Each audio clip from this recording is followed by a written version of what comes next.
Alors, nous voici pour la deuxième vidéo sur Canva. Donc, dans la première vidéo, on a présenté l'outil, on a vu ce que l'on pouvait faire, on a présenté un peu donc, tout ce qui est fonctionnalité sur Canva, tout ça. Donc, on a fait les petites présentations. À présent, on veut passer à la pratique. Et donc, pour la pratique, comme je le disais dans la première vidéo, surtout lorsqu'on commence dans tout ce qui est création, le plus simple, c'est de commencer par reproduire ce qui existe déjà. Et en disant ça, en fait, je veux dire que pour pouvoir faire un visuel, il faut savoir trouver l'inspiration. Et sur Canva, on a des visuels qui sont déjà préparés, qui peuvent nous servir d'inspiration. Et ça dépend en fait du visuel qu'on veut créer. Et en fonction de ce qu'on veut créer, on peut trouver des modèles et puis s'inspirer.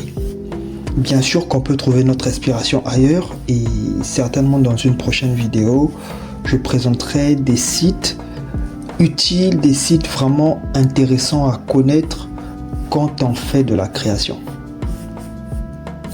Donc, ce qu'on va faire dans cette vidéo, c'est de reproduire un visuel, tout simplement, ce qui nous permettra en fait de mettre en pratique, en tout cas de travailler, de manipuler l'outil et de produire quelque chose. Donc voilà, je vois qu'il y a un visuel ici. On va commencer par quelque chose de très simple. On va essayer de reproduire ce visuel. L'une des choses lorsqu'on reproduit un visuel aussi, c'est que ça nous permet également de faire une lecture du visuel. Alors ce visuel, il est très simple, il est très basique. Et donc voilà, ce sera très facile à reproduire, mais c'est juste pour nous permettre de toucher un peu du doigt la chose. Et donc voilà un peu un visuel très simple. Donc moi je vais créer ici, ajouter une page, ce qui va en fait me permettre de refaire en bas ce qui est là en haut. Alors, ce que je peux dire lorsqu'on crée un visuel, c'est qu'il y a un principe très important à connaître, c'est le principe de calque. Les calques, si vous voulez, ce sont les couches en fait sur le visuel. Vous voyez là, on rentre dans calque, on en a parlé dans la première vidéo. Tout ça, ce sont des éléments qui s'empilent dans ce carré, dans le visuel. Et donc, ce qui est en haut représente ce qui est plus en avant, et ce qui est en bas représente ce qui est à l'arrière. On voit que ça, c'est l'arrière-plan. Ensuite, on a ce carré. En fait, on a toutes sortes d'éléments qu'on place et ça s'empile. Et donc, voilà. Si on veut reproduire un visuel, le mieux, c'est de commencer par l'arrière et monter au fur et à mesure. Donc si on veut reproduire le visuel, on va commencer par l'arrière. Quand je vois l'arrière, je vois que si je touche ici, je vois que c'est un peu transparent. Voilà, je m'en doutais. On remonte comme ça, je me rends compte que c'est un ordinateur. Bon, je vais pas copier-coller, je vais aller chercher mon ordinateur à moi. Donc pour ça, je viens dans Pexel, parce que là-bas j'aurai des photos gratuites. Donc voilà, je tape ordinateur.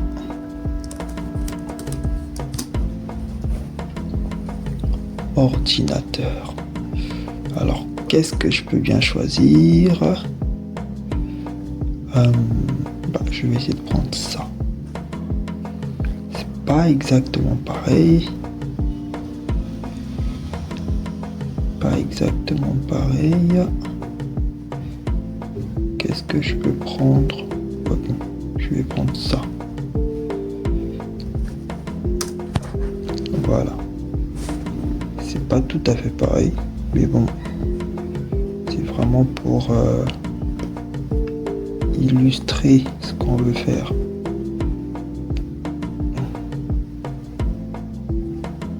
Voilà.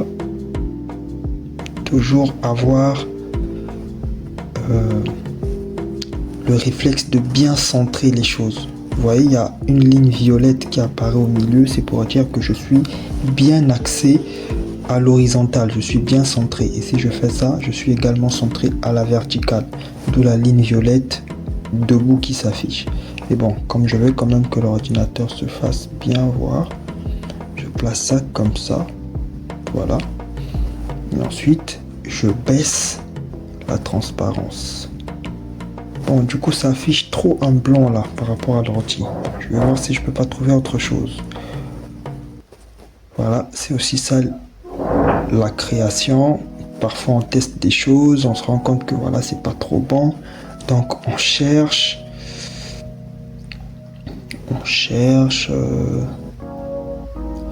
Voilà, le noir, il est mieux. Voilà, cette photo me convient mieux. Voilà. Je la prends comme ça. Bon, je place ça là. Et je diminue la transparence. C'était à 18 si je ne me trompe pas. Bon, allez, on va faire un autre sauce. On va mettre à 21. Voilà. Ensuite, je vois qu'il a 4 petits points. Du coup, là, on est déjà un peu monté. C'est comme des cercles. Donc, moi, je viens dans éléments. Si je veux avoir ces cercles-là, je viens dans éléments. Voilà, j'ai des formes, donc je prends les cercles. Donc, c'est des cercles qui sont plutôt remplis. Moi, je vais déjà commencer par diminuer la taille. Ensuite, niveau couleur, je viens dans couleur. Vous voyez, je peux changer de couleur, mais je peux aussi mettre que je peux mettre aucune couleur. En fait, ça me vide la chose. Et là, on va se dire, mais du coup, ça a disparu. Du coup, ce qu'on va faire pour retrouver les sortes d'anneaux, on va créer plutôt des styles de la bordure. Donc voilà, ce sont les bordures, comme ça. Voilà. Vous voyez, là, au milieu, il n'y a pas de couleur. Il n'y a pas de couleur au milieu parce que on a vidé. Si je mets le rose réapparaît. Donc, j'enlève. Je les prends encore plus petit. L'épaisseur, donc j'ai mis la bordure là. J'aurais pu mettre voilà, j'ai mis la bordure là. Je peux changer la couleur de la bordure, je peux mettre du jaune, du rouge, mais bon, on va laisser noir comme sur le modèle. Je peux mettre les bordures là en pointillé, vous voyez, en pointillé comme ça. Mais bon, on va vraiment faire comme sur le modèle. Là, c'est juste pour vous présenter. Et voilà, bon, pas besoin d'arrondir étant donné que c'est un cercle. Je viens un peu ici pour zoomer. J'ai trop zoomé. Je vais agrandir un tout petit peu, rendre un peu plus épais. Voilà. Ensuite, je crois qu'il y avait 4 anneaux. Je les duplique, donc je fais comme ça. Tac, tac. Non. Je reviens. Je fais un petit retour parce que j'ai verrouillé. Voilà, ça fait 4. Je prends tous les 4, je les sélectionne et pour sélectionner, je maintiens sur le Shift. Je maintiens sur Shift et je clique sur tout ce que je veux sélectionner et je fais grouper. Comme ça, je peux tout déplacer en même temps et je peux tout agrandir et réduire en même temps. Voilà. Donc ça c'est pour refaire un peu cet effet là. Donc voilà, je dézoome un peu. C'est pas exactement pareil, mais bon, étant donné que c'est pour montrer le principe, je vais pas forcément tout reproduire à l'identique, à la perfection. Ensuite, je vois qu'il y a une barre là. Donc moi aussi je sors ma barre, elle est sortie dans l'image en haut, je la descends. Je vais la tourner comme ça. 90 degrés. Je recherche le 90 degrés. Oh, j'ai du mal. Je zoome. 90 degrés. Voilà. Oh.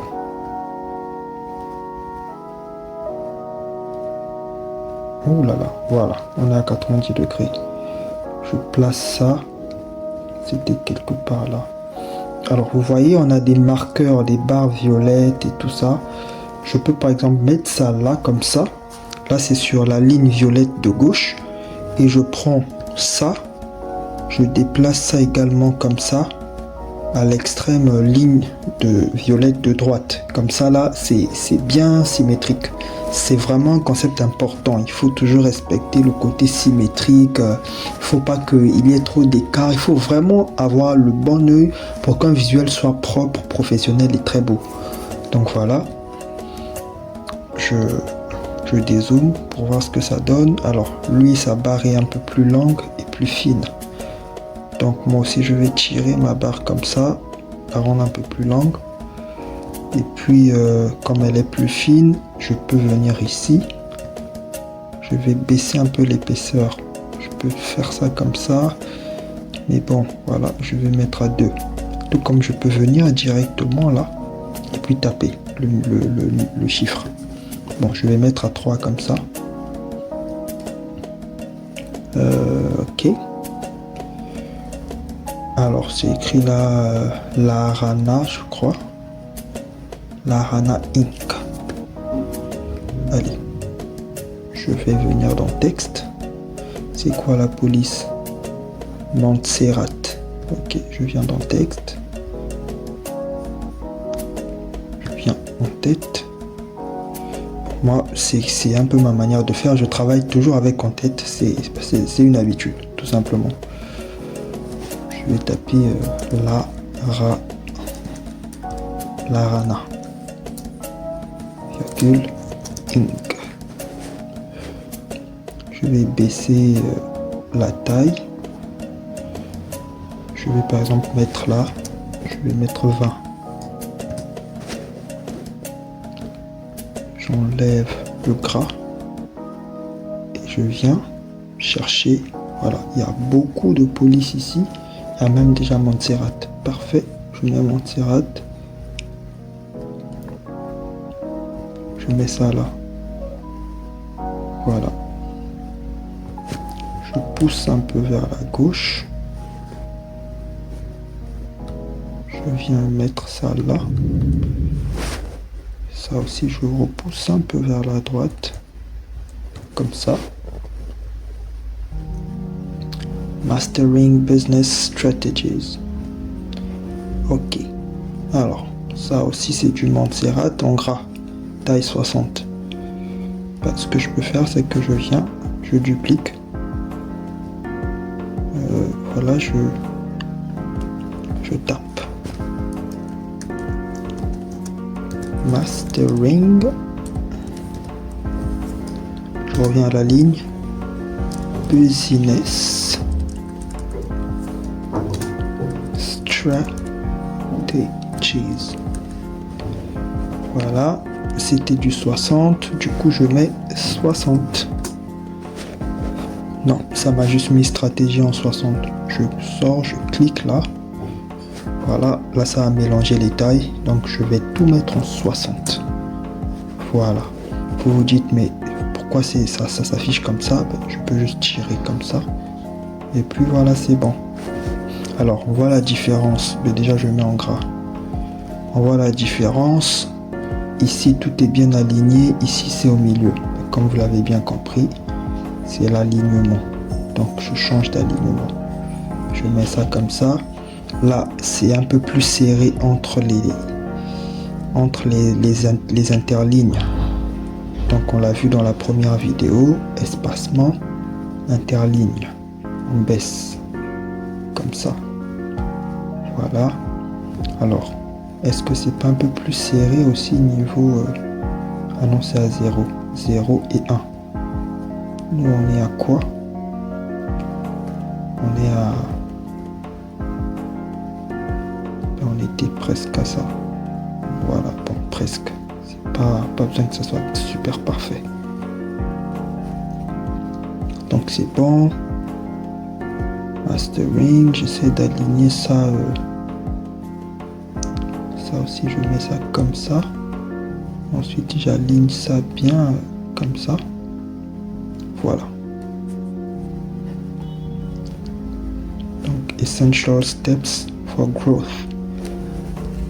Je reprends le même truc, je duplique. Je vais mettre ça là en bas, comme ça. Je crois, à voir, à la vue en tout cas, je peux voir que Essential Steps a une plus grande taille que l'Arana. Alors, je vérifie ça.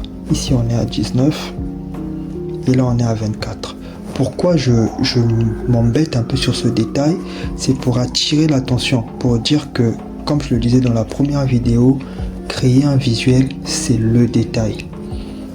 Créer un visuel, c'est ça. Il faut, quand tu vois qu'il y a une police qui est légèrement plus grande que l'autre police, tu dois être en mesure de détecter cela. Et donc voilà, il faut avoir l'œil. Il faut pas vraiment faire les choses à la va-vite. Sinon après, les résultats ne sont pas toujours intéressants au final. Donc il faut être capable de vraiment tout discerner.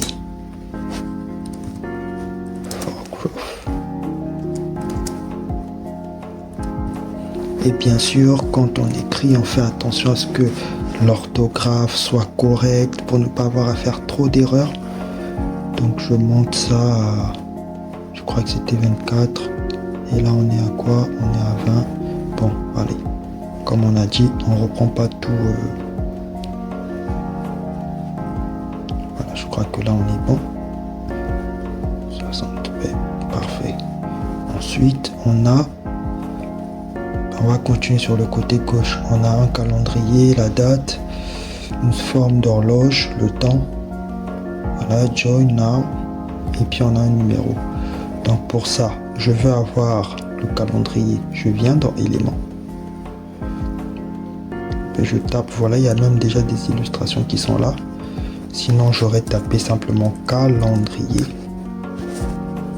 Et là, ça m'aurait affiché pas mal de calendriers payants. Et on va chercher les gratuits parce que là on est sur le Canva gratuit. Bah, il y a ça par exemple. Je prends ça et j'ai même l'impression que c'est le même. Donc du coup je prends ça. Je dépose ça là. Je vais tirer ça un peu comme ça pour que ça se ressemble. Voilà. Et ensuite je vais prendre l'horloge. Je vais aussi taper horloge. Alors, je retrouve pas exactement le même, mais ce n'est pas bien grave. Ah voilà, j'ai retrouvé. On a ça ici. Je dépose ça là. Je duplique. Je viens mettre la date. Alors aujourd'hui on est le 20, on est mercredi 20 novembre 2024. Je vais mettre ça comme ça, mercredi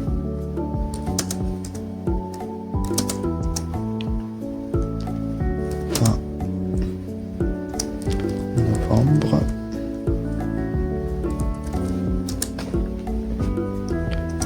2024. Je tire un peu la chose comme ça. Ça comme ça, voilà. Mercredi 20 novembre 2024. J'essaie de bien placer ça. Je mets ça là. Voilà, c'est pas mauvais comme ça. Je duplique. Je place comme ça.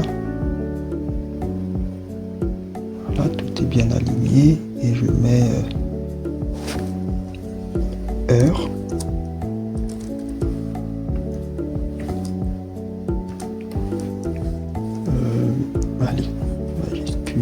à... Allez, je vais mettre à 8 heures. Pareil. À 8h30. Je mets l'accent sur mon A. Comme ça. Voilà. Là, c'est vraiment un visuel, mais vraiment des plus basiques. Ça, c'est... On est à combien? 22. Allez. On va un peu agrandir.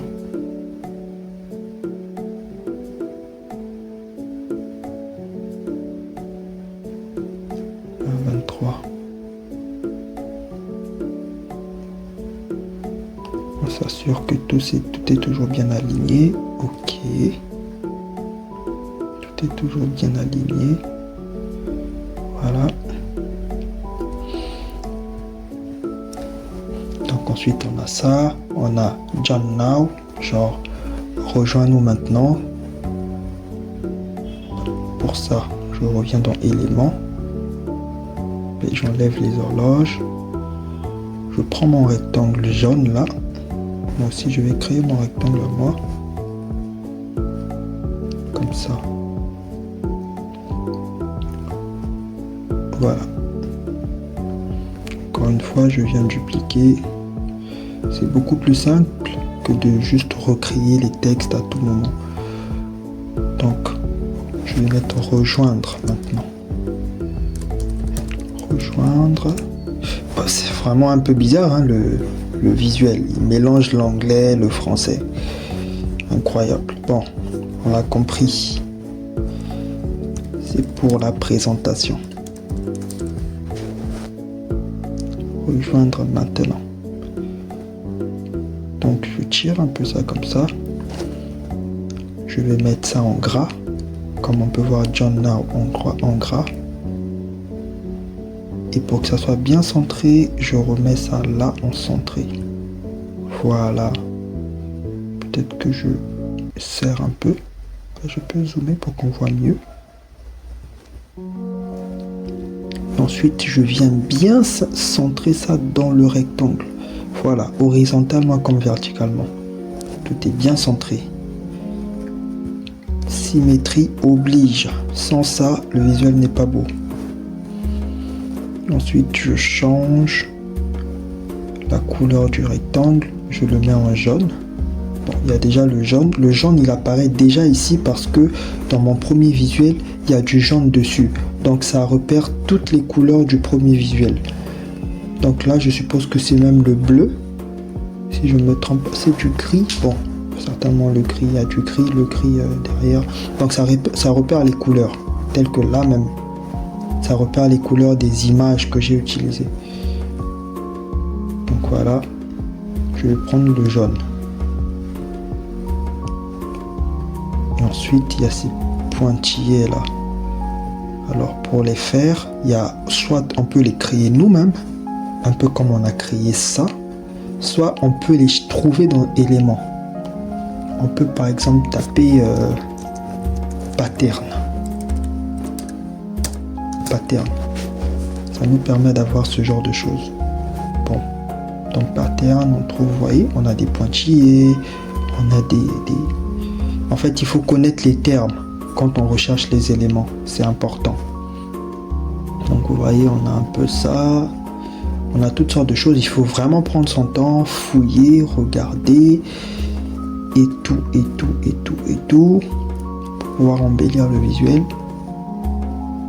Je vais par exemple prendre ça, je vais ramener ça en bas là, comme ça. Voilà. C'est assez lent comme ça. C'est pas exactement pareil, mais bon. On aurait pu recréer l'identique, mais ce n'est pas bien grave. On va se contenter de ça. Comme ça, on met ça là, voilà. Aligné avec la trace en haut. Et c'est bon. Ensuite, on a le personnage et puis le cercle jaune derrière. Je reviens dans éléments, j'enlève pattern. Je prends le cercle jaune. Je l'agrandis. Je le ramène là, à côté comme ça. je mets du jaune. Et ensuite, on a le personnage. Alors, le personnage, ça peut être à la base une photo normale avec un fond. Et ensuite, si on avait le Canva Pro, on aurait pu prendre notre photo. Alors, je prends par exemple notre photo comme ça. On aurait pu la prendre et ensuite enlever l'arrière-plan de la photo, le background. Donc, ça nous aurait laissé le personnage uniquement. Mais ça se fait avec le Canva Pro. C'est ça ici. Effacer l'arrière-plan. On l'aurait fait si on avait le Pro. Mais là, on peut pas parce que voilà. Et c'est gratuit, le Canva Équipe. C'est pas possible. Donc, on va juste du coup se contenter de cette image. Faire comme si c'était notre photo, détourer. On va la dupliquer. Et on va ramener le monsieur ici chez nous. Et puis voilà. Du coup, on a quasiment le même visuel qui a été refait. Et du coup, si on veut jouer un peu, parce que le visuel il s'arrête pas là, on peut s'amuser un peu à apporter autre chose. Par exemple là, c'est mercredi 20, on va mettre une emphase parce que c'est des choses importantes. On va mettre l'emphase sur 20 novembre, on va mettre l'emphase, vous voyez, donc on met en gras, on va mettre l'emphase sur 8h30. Et là, on va par exemple changer la couleur de business. On peut mettre ça en jaune. Ça donne quelque chose d'autre. Voilà. Ici, on peut par exemple enlever le gras sur mastering. Donc, ça donne toutes sortes de on peut jouer avec ce genre de choses, d'éléments, pour pouvoir amplifier un peu la qualité de notre visuel et tout ça. Et c'est en faisant ce genre de choses, en manipulant, en rajoutant des effets, en essayant tout plein de choses, qu'au final, on a un visuel qui est assez original. Mais bon, voilà un peu comment on crée un visuel sur Canva. C'est en utilisant les fonctionnalités qui sont disponibles sur la plateforme pour pouvoir du coup créer un visuel intéressant. C'est vrai que j'ai pas fait ça, j'ai pas pris le numéro, mais bon, vous l'avez un peu compris, vous avez vu comment ça fonctionne, comment on manipule, vous n'aurez aucune difficulté à reproduire ça. Donc voilà un peu, c'était la deuxième vidéo sur la formation Canva et on se dit à la prochaine. Bye bye.